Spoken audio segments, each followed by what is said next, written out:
right, today we'll be talking about the slope of a line. Slope of a line. This is from section 1.1 in our text, but in this section you will study lines and their equations. So the slope of a non-vertical line, so that's the steepness here, represents the number of units the line rises, right? How much it rises by how much it runs. So rise over run is what we learned back in Algebra 2. So as we move from left to right on this line, left to right, we notice that this is uphill. So that means we're going to have a positive slope. So let's look at a couple of examples. All right, let's look at example 1 here. Find the slope of a line through each pair of points. Right? Find the slope of a line through each pair of points. So here's one pair, here's a second pair, and over here we have a third pair. So let's go back to the first one. So the first thing we remember is that the slope of a line can be found using our slope formula. Right? This is a review from Algebra 1 and Algebra 2, and probably geometry in there. You won't probably have to write the slope every time. You'll get pretty good at doing it this way. So y sub 2, this is y sub 2. If this is my first point, this is my second point. So this is x sub 2 and y sub 2. So x sub 2 and y sub 2. And over here I have x sub 1, y sub 1. So this is x sub 1 and y sub 1. So we go ahead and make those substitutions. So I'd have 1 minus 0 over 3 minus a negative 2. So keep in mind that this negative sign is this negative sign. This negative sign goes with this coordinate, the negative 2. So you have to make sure that you have both of those in there because that'll make a difference in your outcome. So we go ahead, simplify the numerator, 1 minus 0, and the denominator that would be 3 plus 2. So we end up with a slope of 1/5. All right, let's try another one. All right, let's try it though without writing our formula. Let's see if we can do it. So I'm going to come over here and let's see, slope equals.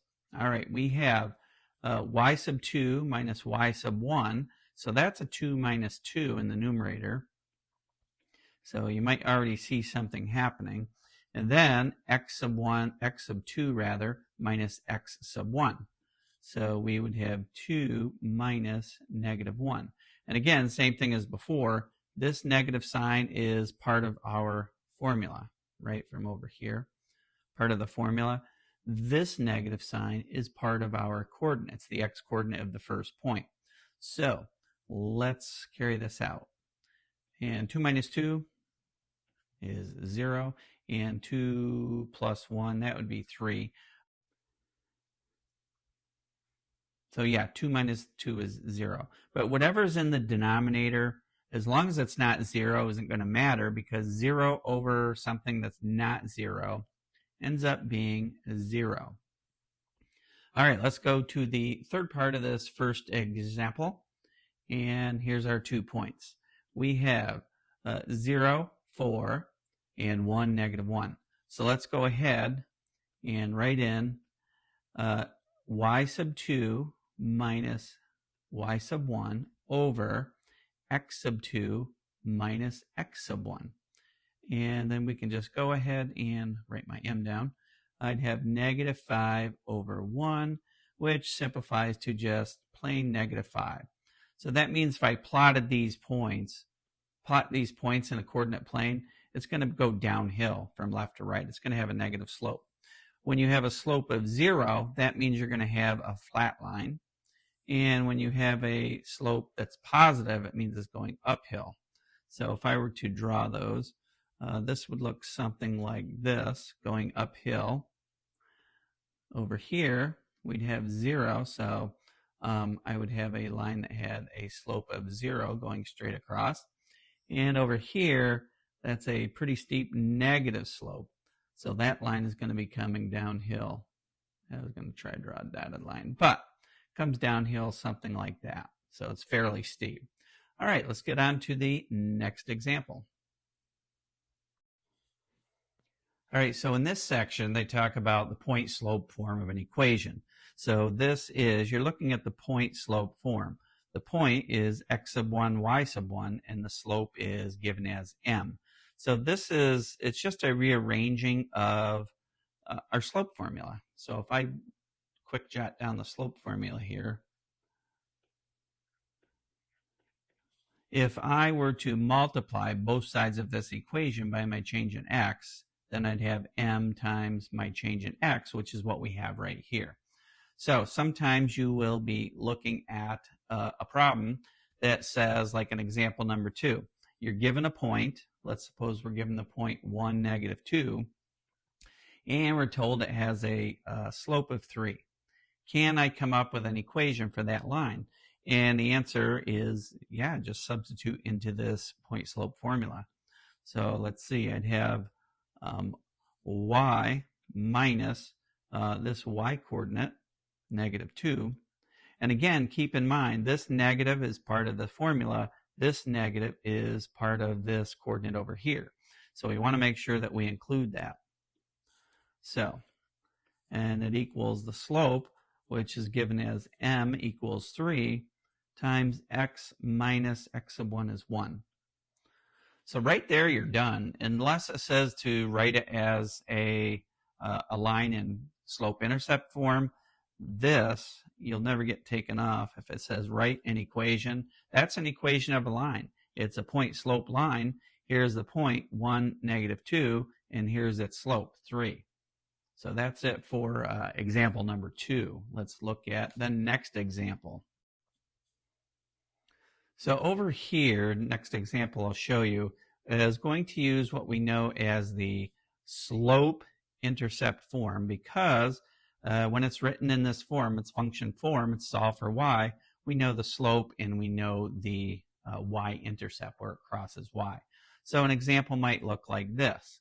Then that might not be written in that form, but they might give you a point like, here's example 4 from your text. X plus y is equal to 2. And we want to determine the slope and the y-intercept of this equation. So I can't do it just yet. I have to rearrange this so it's solved for y. So I'm just going to subtract x on each side. That's a minus sign, plus 2. So now I can tell by looking at this that it has a slope of negative 1. That comes from right here, right? Negative 1x. And my y-intercept is 2. So my b would equal 2. So the thing that's nice about this form is when I go to graph it, trying to draw a thing here. All right, so 1, 2. So I know I have a y-intercept at 2. But then I have a slope of negative 1, which means from here, I go down 1, right 1. So I'm going to have to add one more tick mark here. And there are my 2 points. So that's the slope of the line, negative 1. And that's what that line would look like. So x plus y equals 2, the given line, written in slope-intercept form, gives us a slope of negative 1 with a y-intercept of 2. So this 2 is up here, and it has a negative 1 slope right here. All right, let's look at one more. That's part B of that. Shows us a line that is only has a y for it. So it says y equals 2. So here's one thing you want to remember about linear functions.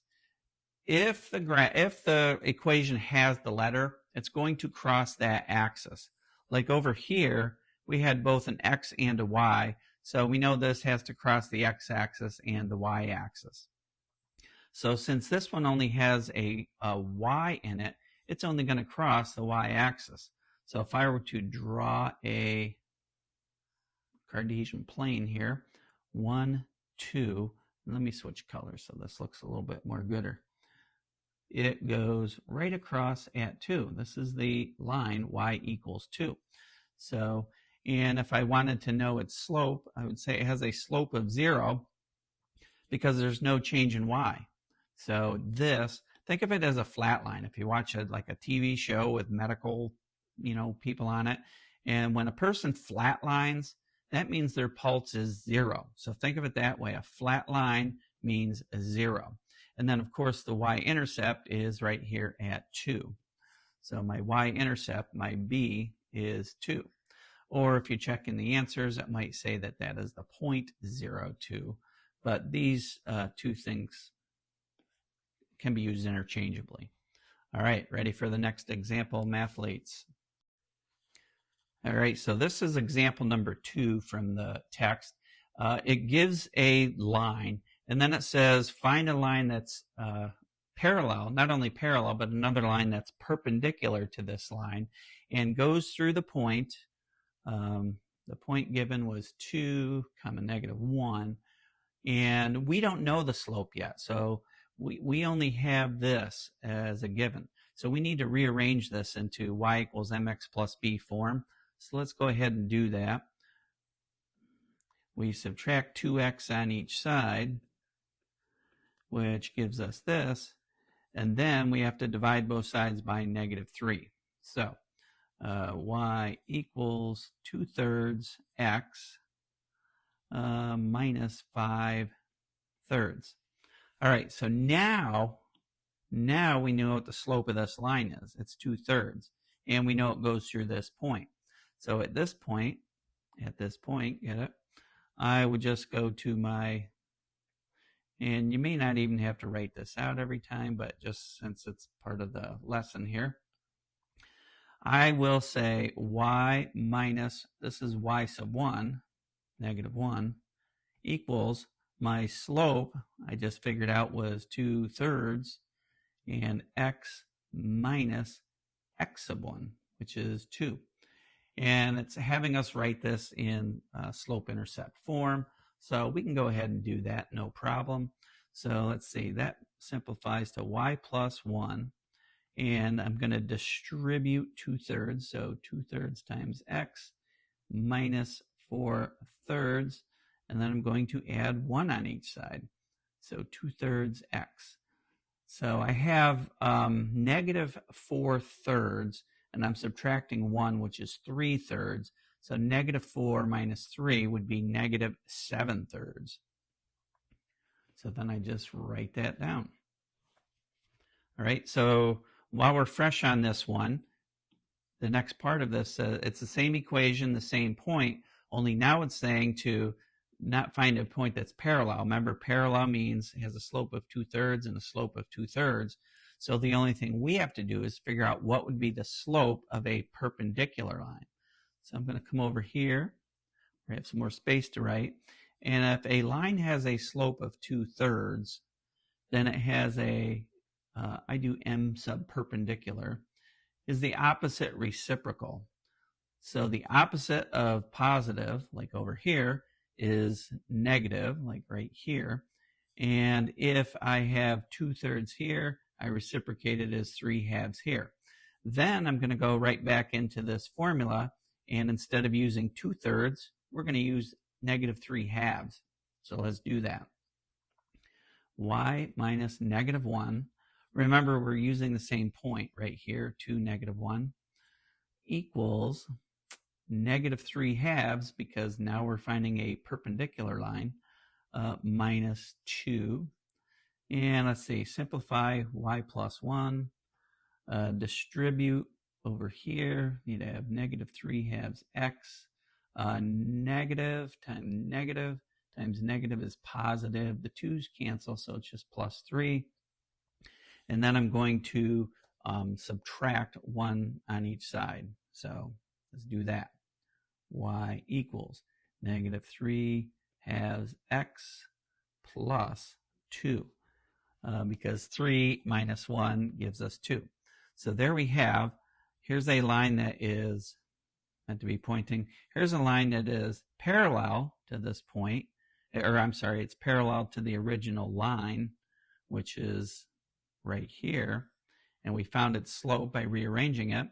So this has the same slope as this, But notice it has a different y-intercept because it's a different line. And then we got the slope of the perpendicular line, used our point slope formula, did some rearranging. So here's 2/3, here's -3/2, and +2, doesn't have anything to do necessarily with this. But all we know is that this line and this line are perpendicular to one another. That means they would intersect at right angles.